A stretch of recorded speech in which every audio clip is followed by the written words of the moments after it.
আপনার মোবাইল ফোনে আপনি প্রতিদিন কি করেন, কি সার্চ করেন, কোথায় কোথায় যান, কোন অ্যাপস ব্যবহার করেন, আপনার ফোন সব কিছুই রেকর্ড করে রাখছে। ভবিষ্যতে এটার জন্য কোনো সমস্যাও হতে পারে। তো এটা কিভাবে বন্ধ করবেন চলুন আপনাদেরকে আমি প্র্যাকটিক্যালি দেখিয়ে দিচ্ছি।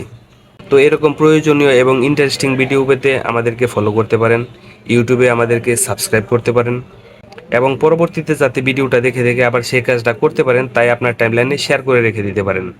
তো চলুন ভিডিওটা শুরু করা যাক। মোবাইল ফোন থেকে প্রথমে আপনারা সেটিংসের মধ্যে আসবেন। সেটিংসে আসার পর এই যে এখানে লেখা আছে দেখুন ডিজিটাল, এই যে এখানে চলে আসবেন।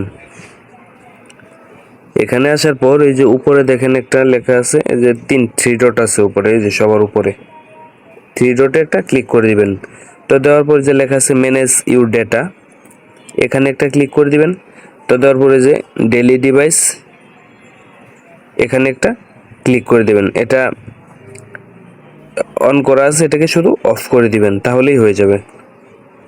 দেওয়ার পরে যে টার্ন অফ ইন সেটিং, এখানে একটা ক্লিক করে দিবেন, আপনাদের কাজ শেষ।